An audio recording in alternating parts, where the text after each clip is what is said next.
An invitation to the stars. The station Virexium Orbital hovered in low lunar orbit like a gleaming crown of steel and starlight. Inside its vast glass-paneled assembly chamber, the galaxy's most advanced species sat, dozens of representatives cloaked in bio-suits, gliding in anti-grav chairs, or resting on organic thrones shaped to fit their alien forms. The air thrummed with quiet tension. Today was historic. Today, the Terrans had arrived. Until now, humanity was little more than a curiosity to the galactic Concord, a young species recently detected after their crude FTL prototype had caused a localized wormhole ripple. Normally, Concord policy dictated cautious observation, perhaps quiet containment if necessary. But Earth had defied prediction. They reverse-engineered alien debris. They colonized a dead rock without help. And they sent a message. We are ready. The Concord had never received an invitation from an uncontacted species. That alone warranted this unprecedented summit. A chime echoed across the chamber. A door opened. He stepped in, alone. 6 feet tall. Wide-shouldered. Short-cropped dark hair. One mechanical arm gleamed under the lights, not hidden in shame, but worn like a badge. His uniform was matte black with minimal insignia, a single stylized eagle clutching the earth. Some delegates leaned forward. So this was a human. Captain Ezra Rook scanned the chamber. He didn't flinch. Didn't stammer. He bowed once, polite, controlled. "Honored delegates," he said, his voice amplified. "I am Captain Ezra Rook, envoy of the United Terran Assembly. I come in peace and curiosity." The insectoid Kurla clicked her mandibles. "Captain Rook, your species has shown accelerated development. We are intrigued. We require classification for galactic integration, physiological, cognitive, and behavioral analysis." "Understood." The reptilian Syrax from the Sen Collective hissed softly. "For calibration, please identify your world's apex predator. What species commands your food chain?" Ezra didn't hesitate. He just smiled, slow, toothy, unsettling. Then he lifted his left arm, the cybernetic one, and clenched a fist. "You're looking at it," he said. A silence fell. A few beings exchanged confused glances. "You are the apex?" asked Kurla. "You do not possess venom, nor claws. Your species lacks natural armor, flight, or psionic capability. You are soft-fleshed bipeds.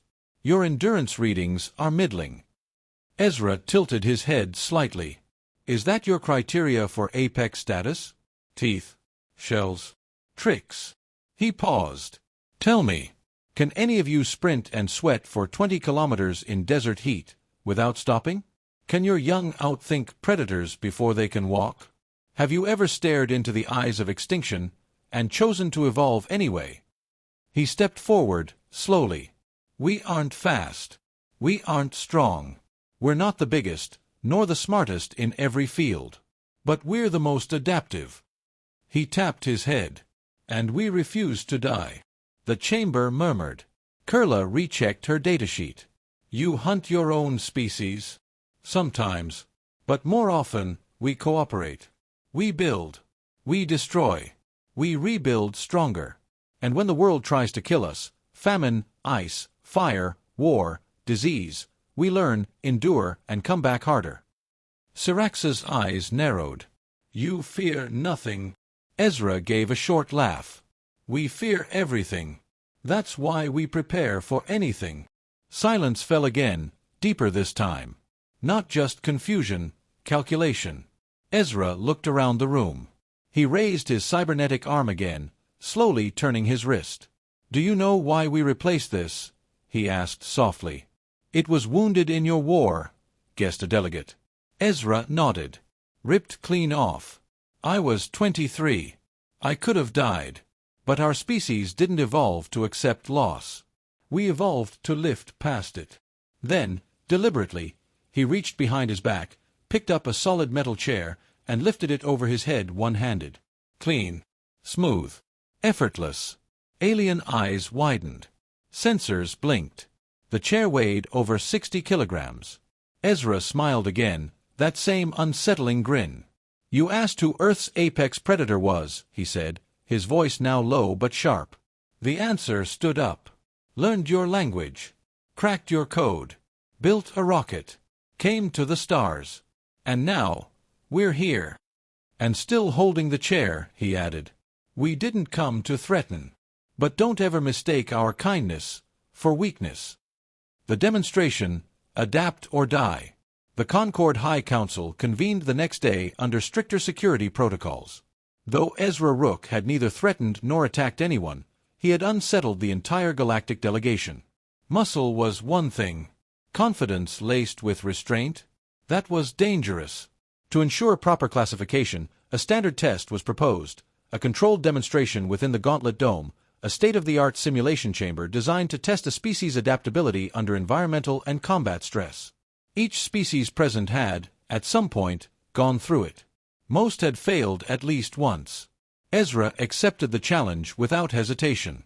The dome shimmered as holograms and nanostructures morphed into a simulated alien jungle, lush, dense, humid. Oxygen was spiked, gravity increased by 12%, and temperatures were erratic.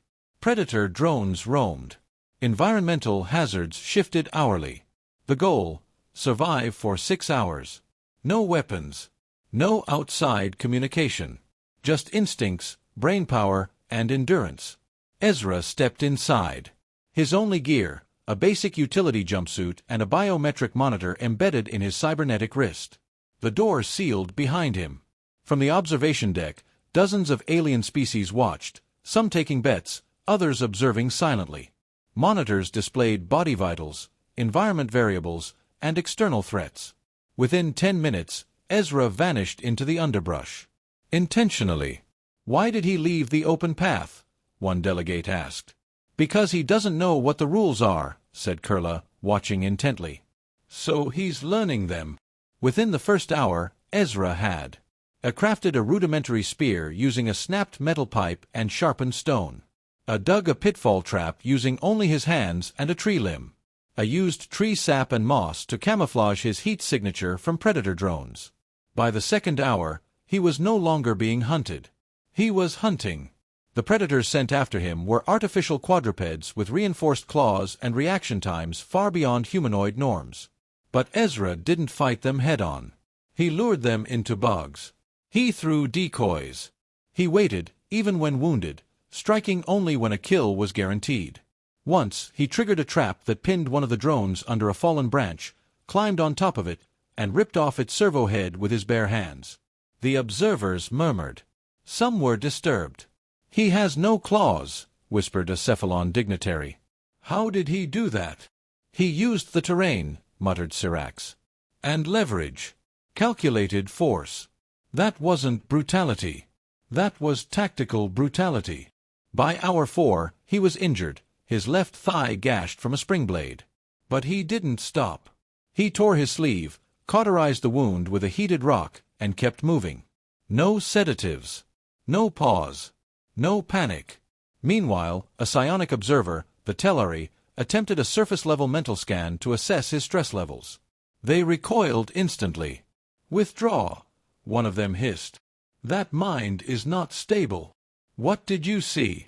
Kurla asked. Fire, the Tellari rasped. Movement. Pain layered with determination. Their minds do not suppress fear. They use it.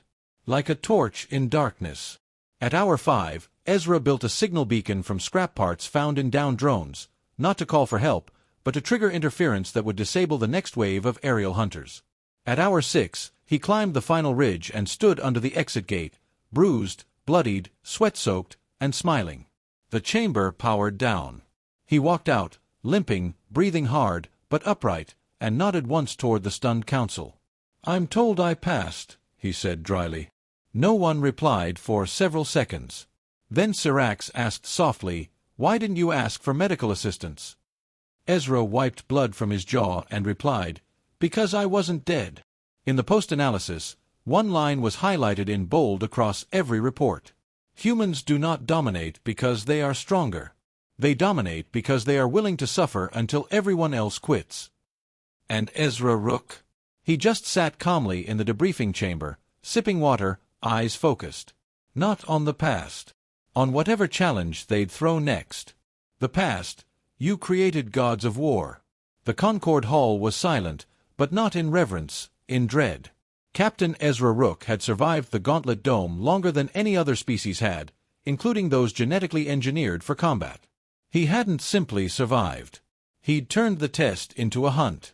Now, the Concord turned to the Archive Division for answers. What kind of species had they welcomed into the fold? In a deep analysis chamber, 3 beings stood before a massive projection sphere: Kurla the insectoid archivist, Syrax the reptilian strategist, and Telvash, a psionic historian of the Telari. The AI had already catalogued thousands of human years, and it was still processing. Start with their evolutionary path, Kurla instructed. The projection began. Primitive apes. Stone tools. Fire. Migration. Spears. Clans. Hunts. Battles. Syrax narrowed his eyes. They didn't evolve with natural weapons, so they built them. They turned bones into daggers, rocks into hammers. They hunted creatures 10 times their size, Kurla noted. Mammoths, saber-toothed felines, even apex predators. Together, Telvash added quietly, they organized. Thousands of years ticked by. Agriculture, cities, kingdoms, war. The projection showed humans tearing each other apart. Iron blades, gunpowder, trenches, machines, nuclear fire, and then space. They discovered the atom and immediately split it open for destruction, Syrax muttered. They created weapons that could erase continents, Kurla said. But they didn't end, Telvash whispered. They came back, rebuilt, evolved again. One simulation paused on an event labeled the Apollo missions. Telvash observed closely. They sent their kind to their planet's satellite, with technology barely capable of surviving the journey. For what purpose? Syrax asked. Not conquest. Not survival. Curiosity.